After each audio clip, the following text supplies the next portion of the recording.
এই যা যা, মরার মুখগুলো এত জায়গা থাকতে এই পুকুর ঘাটে এসে মরণ হলো কেন? এগুলো দেখলেই ঘেন্নায় আমার গা একেবারে ঘিন ঘিন করে ওঠে একেবারে।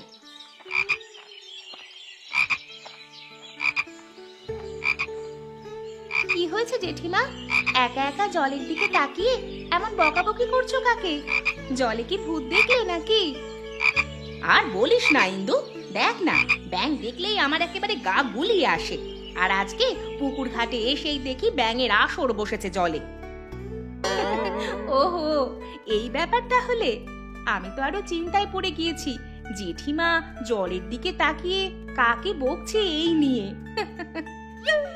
ব্যঙ্গ করিও না তো, আমি মরছি ঘেন্নায় আর ছুরি হেসে মরছে। এগুলো তারা দেখি তারা, না হলে এই জল নিয়ে খেতেও আমার ঘেন্না করবে। এগুলো তাড়িয়েও লাভ হবে না গো, এগুলো জলের নিচে ডুব দেবে। আর ব্যাঙ তো এই পুকুর ঘাটের জলেই থাকে, এই জলই তোমাকে ব্যবহার করতে হবে, তাছাড়া আর কোনো উপায় নেই। তোকে একটা কাজ করতে বললাম আর তুই কিনা আমাকেই জ্ঞান দেওয়া শুরু করেছিস। যেটা করতে বলেছি করতে পারলে কর, না পারলে জ্ঞান দেওয়া বন্ধ কর। ঠিক আছে জেঠিমা, তুমি চড়ছো কেন? দাঁড়াও, আমি ঢিল ছুড়ছি।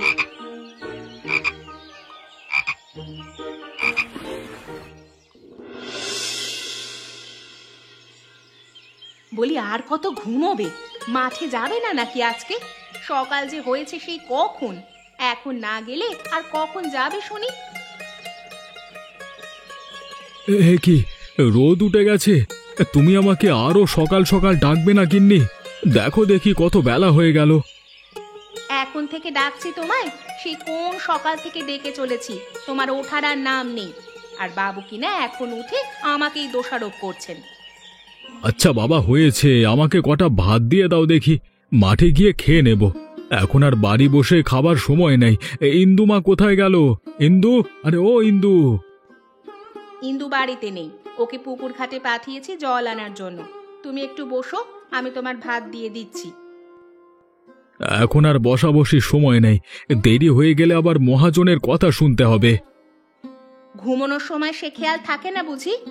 এত ডেকেও তোলা যায় না, যেন রাজ্যের ঘুম সব চোখে নেমে এসেছে তোমার। কি হয়েছে? সকাল সকাল চেঁচামেচি কিসের? ওই তো আমার ইন্দুমা চলে এসেছে, আমাকে কটা ভাত দিয়ে দেখি মা, মাঠে গিয়ে খেয়ে নেবক্ষণ। মাঠে গিয়ে খাবে কেন? বাড়িতেই খেয়ে যাও। এখন আর সময় নাই রে মা, ঘুম থেকে উঠতে আমার দেরি হয়ে গেছে। ঠিক আছে, তুমি হাত মুখ ধুয়ে এসো বাবা, আমি তোমার ভাত বেড়ে গুছিয়ে রাখছি। ঠিক আছে মা। দেখো দেখি, সে কোন সকালে উঠেই স্নান সেরে বসে আছি, গিন্নি তো এখনো জল নিয়ে ফিরল না পুকুর ঘাট থেকে। তো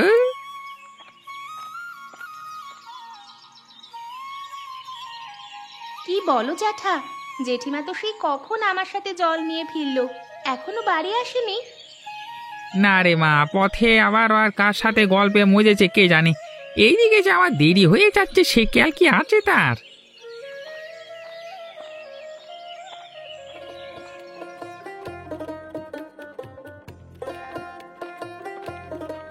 এই রে, বোধহয় শুনে ফেলেছে, তাই তো আর রা শব্দটি করেনি। আমাকে কটা খেতে দাও দেখি গিন্নি, আমাকে আবার ও পাড়ায় যেতে হবে একটা এই সম্বন্ধের ব্যাপারে পাকা কথা বলতে।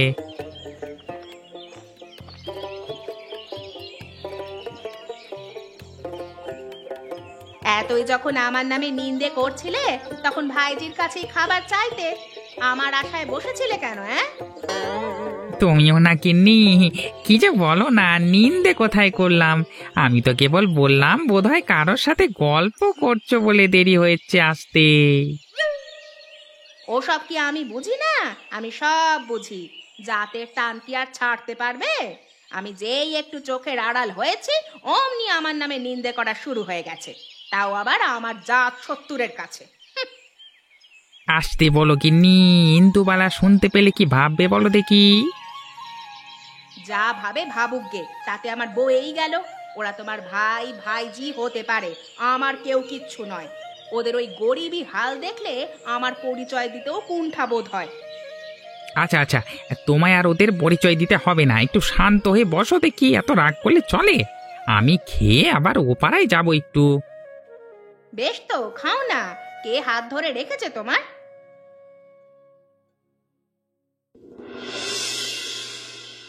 গিন্নি, আরে ও গিন্নি, আমাকে এক কাপ চা দিলে না তো আজকে? সে কখন সকাল হয়েছে আর আমাকে এক গ্লাস জল অবধি দিলে না কেউ। ধর,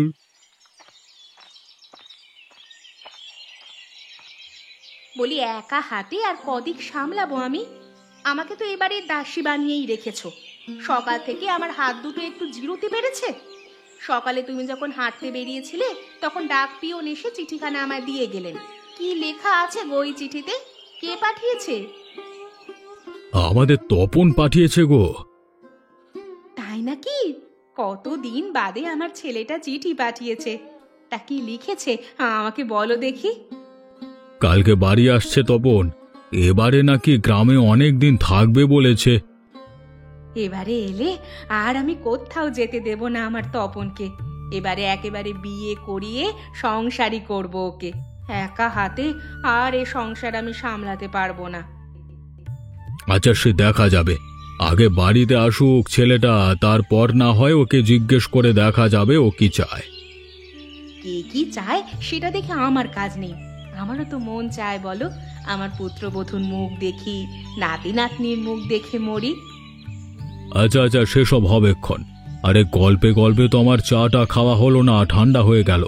আমাকে তুমি আর কাপ চা এনে দাও তো গিন্নি। মরণ, তোমাদের জ্বালায় আমার আর একদণ্ড শান্তি নেই। দাও, চায়ের কাপটা দাও দেখি।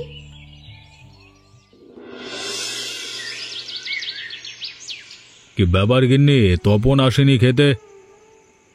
আমি তো ওকে ডেকে এলাম, সন্ধেবেলা ঘুমিয়ে পড়েছিল। আমি গিয়ে ডেকে তুললাম। বলল তো হাত মুখ ধুয়ে খেতে আসছে। ওই তো চলে এসেছে।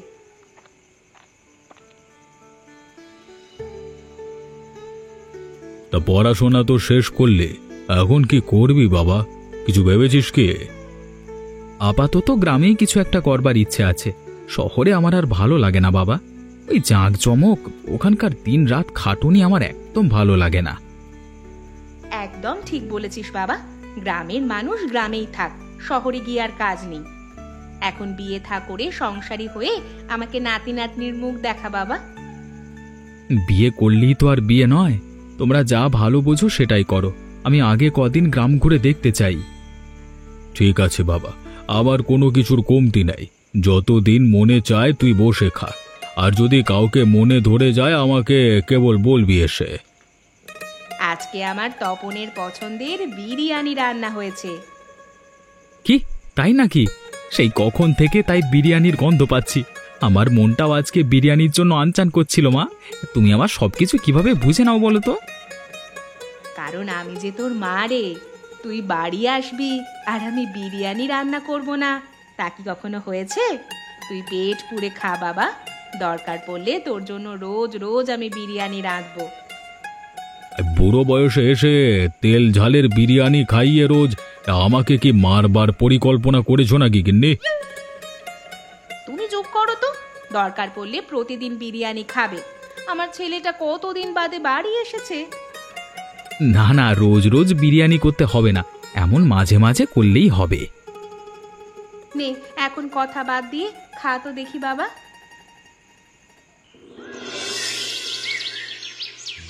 রোজ রোজ এই পুকুর ঘাটে ব্যাঙের জ্বালায় জল নেওয়া তো দুষ্কর হয়ে পড়েছে। এসবের জ্বালায় আর পারা গেল না। ভাত খেতে গেলেও চোখে সব ভাসে আর আমার গা একেবারে গুলিয়ে ওঠে। কি গো জেঠিমা, রাস্তায় তো কাউকে দেখছি না, তাহলে একা একা কার সাথে কথা বলছো তুমি? দেখ কিন্তু, আমার সাথে একদম মজা নিবি না। আমি এসব বেহায়াপনা একদম পছন্দ করি না। ঢিঙ্গি মেয়ে রাস্তায় এসে গলা ছেড়ে হাসছে। ছি ছি ছি ছি ছি ছি ছি ছি। ওমা, আমি ঢিঙ্গিপনার কি করলাম গো জেঠিমা? আমি তো কেবল হাসলাম একটু। একটু প্রাণ খুলে হাসা কি বুঝি বেহায়াপনা বলে? না, এই মেয়ের সাথে আর পড়া গেল না। যেমনি মা তার তেমনি মেয়ে। জয়ার মতোই হয়েছিস একদম, সব কিছুতে বেলাল্লাপনা।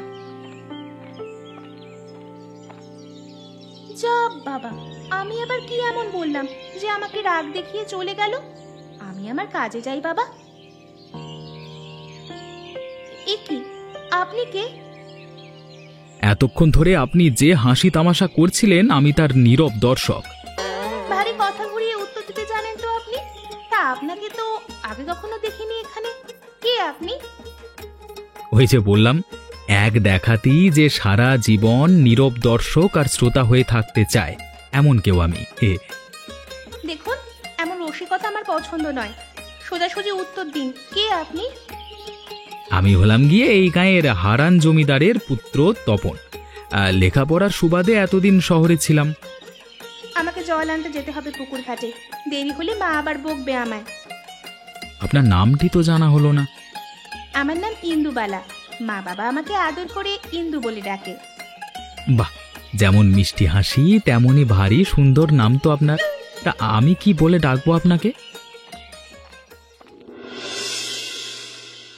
সাব্বাস বেটা, একেবারে কাজের কাজ করেছিস। তোর মা যখন নদীর ঘাটে জল নিতে যেত তখনই প্রথম দেখায় তোর মাকে আমার ভালো লেগে যায়। তারপরে কি হলো বাবা? তারপর আর কি, আমার বাবা তখন 2 গ্রামের জমিদার ছিল। আমার বাবার প্রস্তাবে না করবে এমন বুকের পাটা কারোর ছিল না। অমনি 2 দিন বাদেই ধুমধাম করে বিয়ে। কিন্তু আমি তো মেয়েটির নাম ছাড়া কিছুই জানি না বাবা। মেয়েটিকে খুঁজে বের করব কিভাবে? সেই জন্যই তো তোর বাবা ঘটককে খবর পাঠিয়েছে। ঘটক এলেই খোঁজ করা যাবে। কর্তাবাবু আমায় ডেকে পাঠিয়েছিলেন? ওই দেখো, সুপালের নাম নিতে না নিতেই হাজির। বসো বসো সুপাল, আমার ছেলে গ্রামের একটা মেয়েকে পছন্দ করেছে। মেয়েকে খুঁজে বের করতে হবে, তুমি কি পারবে? বিলক্ষণ, আমি অবশ্যই পারবো। তা বাবা, মেয়ের নাম ধাম কিছু জানো? আমি কেবল মেয়ের নাম শুনেছি। নাম হলো গিয়ে ইন্দুবালা। পুকুর ঘাটে রোজ সকালে জল নিতে যায়। ও, এই কথা! মেয়ে তো আমাদের কাছেরই মেয়ে। কে সেই মেয়ে? আগে মেয়ে তো আমার ভাই গোপালের অষ্টাদশীয় কন্যা। হ্যাঁ, যেমন রূপবতী তেমনই তার গুণ। রান্না থেকে শুরু করে শিল্প পর্যন্ত সকল হস্তে সে পারদর্শী। তাহলে তো এমন গুণ সম্পন্ন কন্যাকে একটিবারের জন্য হলেও দেখা দরকার। কি বলো তোমরা? তুমি তোমার ওই ভাইকে বলো গিয়ে আমরা কালকেই কন্যাকে দেখতে যাব। পছন্দ হলে সেখানেই আশীর্বাদ করে আসবো। এ তো খুবই খুশির খবর। আমি এক্ষুনি গিয়ে খবর দিচ্ছি। এখন তাহলে আমি আসি। চেনা নেই জানা নেই কোন বাবু শহর থেকে এসে আমায় পছন্দ করলো, আর অমনি তোমরা দেখতে আসতে বলে দিলে। ওরে বোকা মেয়ে, এমন পাত্র হাতছাড়া হলে সারা জীবন আফসোস করে মরতে হবে। সারা জীবন তপস্যা করেও এমন বর মেলে না মানুষের। তোর তো রাজ কপাল রে মা। আরে কই গো হলো তোমাদের? আরে ওরা যে চলে আসবে এক্ষুনি, কি কি বানিয়েছো গিন্নি? ওরা তো সকালে এসে বিকেলে যাবে বলেছে। তাই এখন সকালের জলখাবারে ক্ষীরপুলি, পাটিসাপটা, নলেন গুড়ের পায়েস, লুচি, আলুর দম, আলু পোস্ত আরো অনেক কিছুই বানানো হয়েছে। বাবার তো কাজ নেই তেমন, এত কিছু কিভাবে জোগাড় করলে তোমরা? ও নিয়ে তোকে ভাবতে হবে না মা, আমরা কেবল চাই তুই সুখে থাক। এখন যা মা, ঘরে গিয়ে তৈরি হয়ে নে, যে কোনো সময় ওরা চলে আসবে। এতগুলো টাকা ধার করে আমার সুখ কিনতে যেও না বাবা। যে সুখ আমার কপালে লেখা আছে তা এমনি এমনি আসবে, আর কপালে না থাকলে ধার করা টাকা দিয়েও কিনতে পারবে না। হয়েছে, এখন পাকা পাকা কথা বাদ দিয়ে ঘরে গিয়ে তৈরি হয়ে নে দেখি। মেয়েটা সকাল থেকেই মুখ গোমড়া করে আছে ধারে টাকা আনার কথা শুনে। আমার মেয়েটা বাবা মায়ের সব দুঃখ বোঝে। এই ঘরে বিয়ে হলে আমার মেয়ের কপালে কেবল সুখ আর সুখ থাকবে। ব্যাস, এখন ভালোই ভালোই সব মিটলেই হলো। আমার মেয়ে অমন জমিদার বাড়ির বউ হবে, আর কি চাই আমার? ওরা খুব ভালো মানুষ। গোপাল, আরে এই গোপাল, কোথায় গেলি তোরা? আরে মেহমান যে চলে এসেছে রে। এরে, সবাই চলে এসেছে, আমি যাই ওনাদের বসার বন্দোবস্ত করি। তুমি তাড়াতাড়ি জল খাবার নিয়ে এসো। ঠিক আছে, যাও তুমি।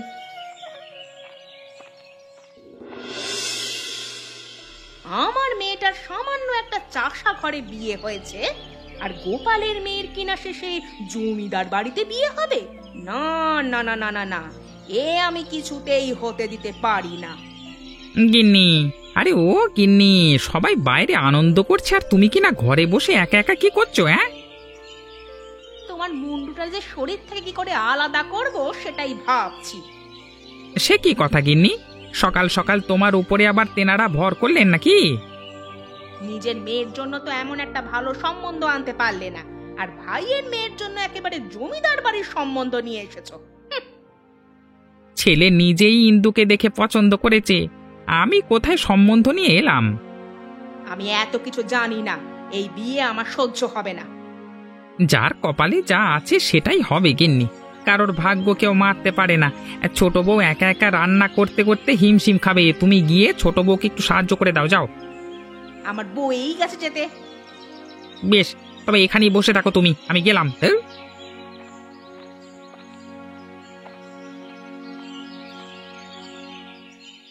এ কি গিন্নিমা, আপনি? আড়াল থেকে সবই শুনেছি আমি। আমাকে একটা কাজে সাহায্য করতে হবে তোমায়। কি কাজ গিন্নিমা? মাছ মাংস তো সবই আনা হয়েছে, এখন কেবল রান্না করলেই হবে। একা হাতে সব করি কি করে আমি? বর্দি এলে বড্ড ভালো হতো। কিরে ছোট, মেয়ে সব কাজ কি একাই করবি? আমাকেও তো ডাকতে পারতি। তুমি এসেছো বর্দি, আমি আরো তোমার কথাই ভাবছিলাম।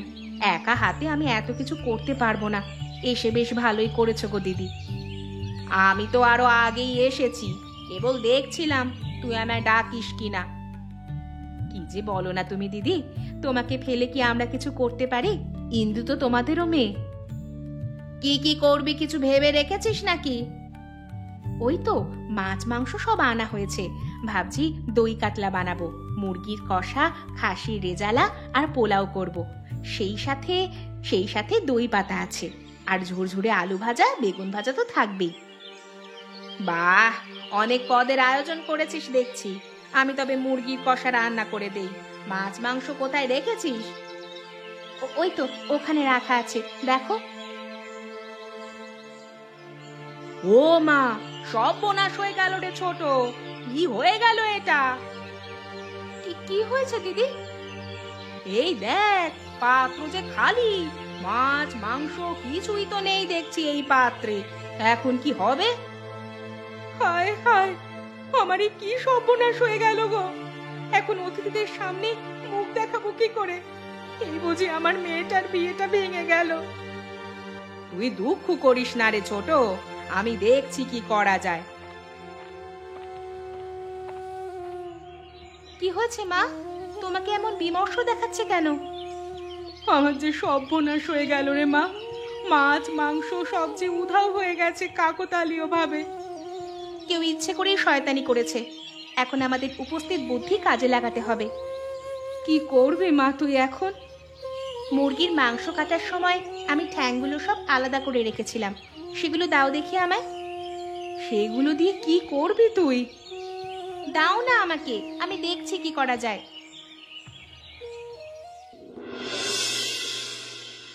কই গো গিন্নি, আর কতক্ষণ? আরে এইদিকে যে মেহমানরা সবাই বসে পড়েছে।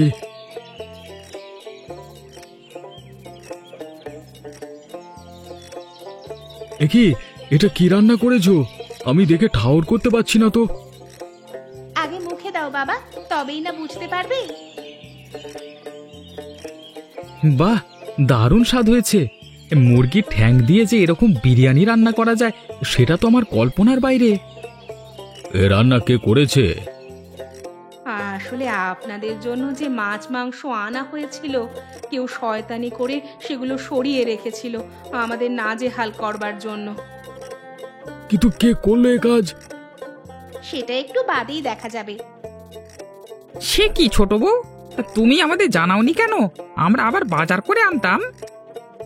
ততক্ষণে অনেক দেরি হয়ে যেত জ্যাঠামশাই। অতিথি বসিয়ে রেখে বাজার করতে যাওয়া কেমন দেখায়। আর সেই জন্যই ইন্দুমা বুদ্ধি করে মুরগির ঠ্যাংগুলো দিয়ে সবার জন্য বিরিয়ানি রান্না করেছে। বাহ, তপন তোর পছন্দ আছে বলতে হবে। বিপদের সময় কেমন উপস্থিত বুদ্ধি আছে আমাদের হবু বৌমারা। তা তোর মা কোথায় গেল? কি জানি, মাকে তো দেখছি না, আছে হয়তো আশেপাশে। আজকে তুই আমার মান বাঁচালি রে মা।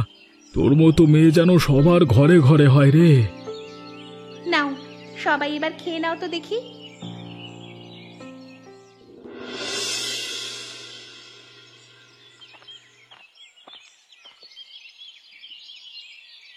কি ব্যাপার, সবাই দেখছি আমাকে ভুলেই গেলে। আমাকে রেখেই সবাই খাওয়া দাওয়া শুরু করে দিয়েছো তোমরা। আরে গিন্নি, এসো এসো, এই দেখো আমাদের হবু বৌমা আমাদের জন্য কি রান্না করেছে। কি রান্না করেছে? আমাদের ইন্দুমা সবার জন্য বিরিয়ানি রান্না করেছে গো গিন্নি। তাড়াতাড়ি খেতে বসে পড়ো, না হলে কিন্তু আর ভাগ পাবে না। হ্যাঁ হ্যাঁ, বসছি বসছি। বিরিয়ানি আমার কত পছন্দের।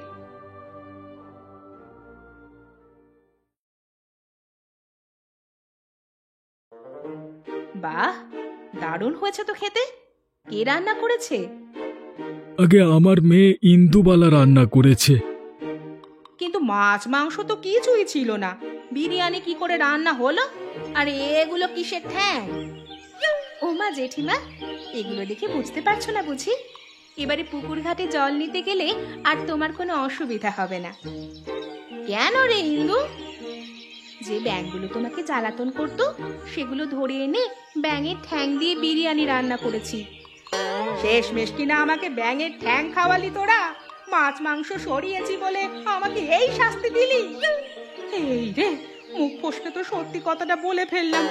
এই ভরা মজলিসে আর মান থাকলো না।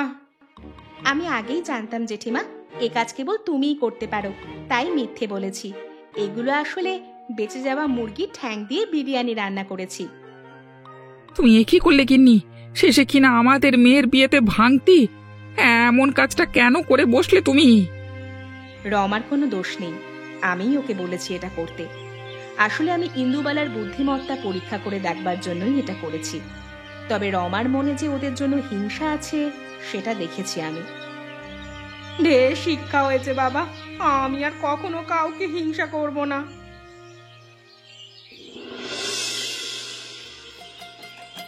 আজ দারুণ একটা রান্না খাওয়ালে মা। আমার ছেলেটা এমনিতেই বিরিয়ানি পাগল। তুমি যদি এমন বিরিয়ানি রান্না করো তাহলে তো ওকে আর বাড়ি রাখা যাবে না। বাড়িতেই যেন থাকে, দুদিনের মধ্যে সেই ব্যবস্থাই করব। রোজ রোজ আমি তাকে বিরিয়ানি রান্না করে দিতে পারবো না। এখন থেকে তার বউই তাকে মুরগির ঠ্যাঙের বিরিয়ানি রান্না করে দেবে। তবে কি আমরা ধরে নেব মেয়ে আপনাদের পছন্দ হয়েছে? আরে হয়েছে বই কি, আমি বাড়ি গিয়ে পঞ্জিকা মিলিয়ে দিনক্ষণ ঠিক করেই তোমাদের জানাবো। আর হ্যাঁ, এই বিয়ের সব খরচ কিন্তু আমাদের। আমাকে কন্যা দায়গ্রস্ত থেকে বাঁচালেন আপনারা। মেয়েটা আমার অনেক কষ্ট করে বড় হয়েছে, আজ আমার সব দুঃখ ঘুচে গেল। আপনারা সবাই চলে আসবেন আমাদের ইন্দুর বিয়েতে, আর সবাই মুরগির ঠ্যাঙের বিরিয়ানি খেয়ে যাবেন। এমন সব মজার মজার গল্প পেতে আমাদের সাথেই থাকুন, আর আমাদের এই চ্যানেলটিকে সাবস্ক্রাইব করতে ভুলবেন না। হ্যাঁ।